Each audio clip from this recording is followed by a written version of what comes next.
The golden age of Islam was one of the most sophisticated times to live ever. In fact, outside of ancient Egypt and today, I can't think of a time when knowledge was carried out with such sophistication that it started to embody people who had nothing to do with their own civilization. An example of this is a Sudanese scholar.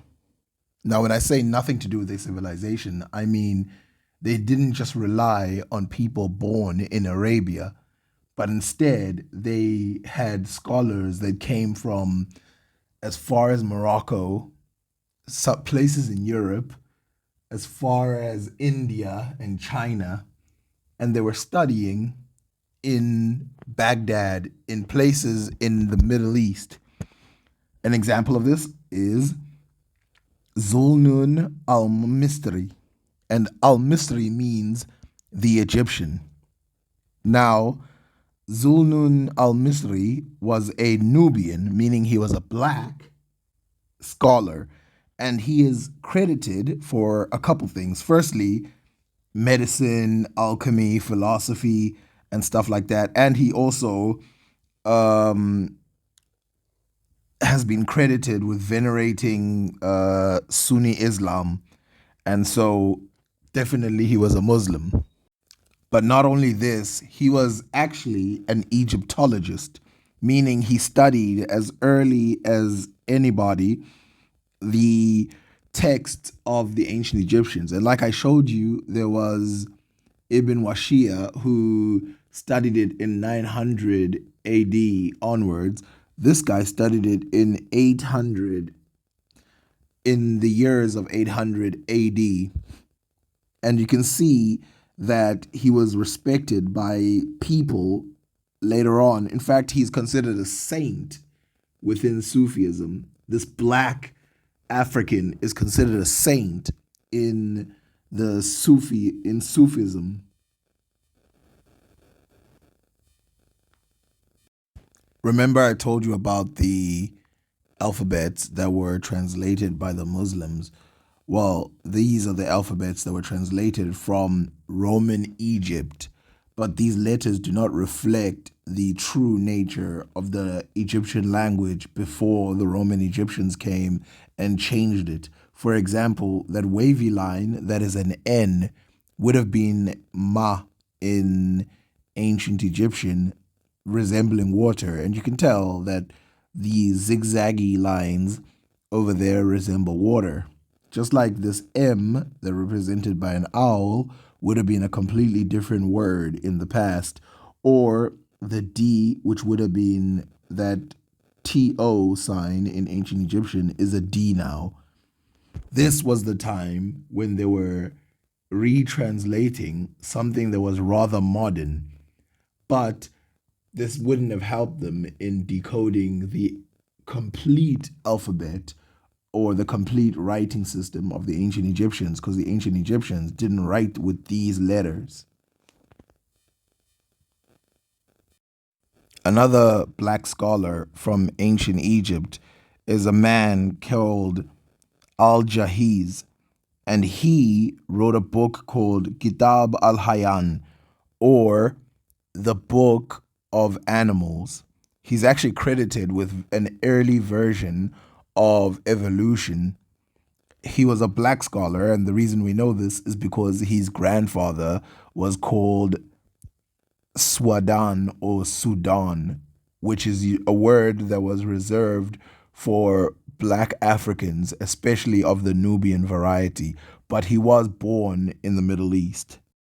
Hello everyone, this week's Scientist of the Week is Al-Jahiz. He was born in Basra, which is modern-day Iraq, all the way back in 776.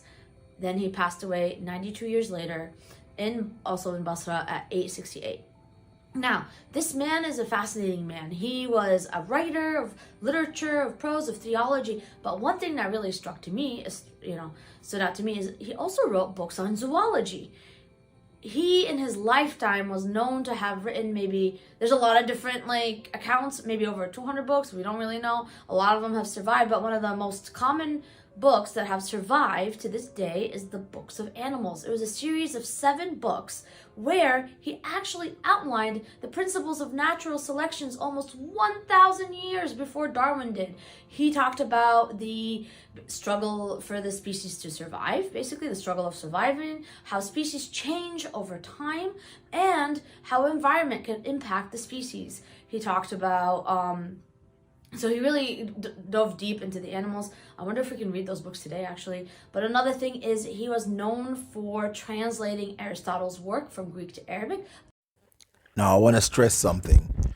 In his time, the theory of evolution that he would have put forward was not seen as ridiculous or an attack on religion. In fact, it was just seen as just another scientific theory ahead with stuff like alchemy and the stars, how the stars impact us.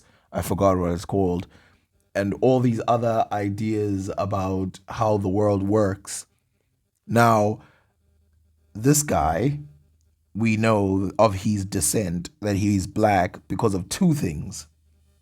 The first one is that his father is said in some manuscripts that he was a black Jamal. A Jamal is someone who rides a camel. In other words, he was a porter or someone who would go from one place to the other for someone, a servant of this type. The second way we know is that his nephew reported that Al-Jahiz, his grandfather of Al-Jahiz, was the black camel person. So we have 2 people who are completely different, and they report that this guy is of black descent. One is his nephew. Knowing the respect that the ancient Islamics had for foreign knowledge, it's no surprise that they had foreign individuals within their quarters who spent all their time studying and contributing to the knowledge of the nations. More than this, we have a guy who wrote the Book of Ingenious Ideas. His name is Al-Jahiz. And if you look at his book, you can see that he depicts people of multiple races. At the top, he portrays an Arab, in the center, a Persian, and at the bottom, an Indian or a black African riding an elephant. Now, you can decide what that is. Judging by the axe he's wielding, I would say he's not Sudan, but instead Zanj. And interestingly, something you'll notice is that Indians, or a form of Indians that were very dark-skinned, were called El Zanj. Might be depicting this person as well, or it might just be a Zanj person. Like I said, that axe, it looks primitive compared to the axes that you can find in India, Arabia, Europe, and it looks like one that was used by Zanj people.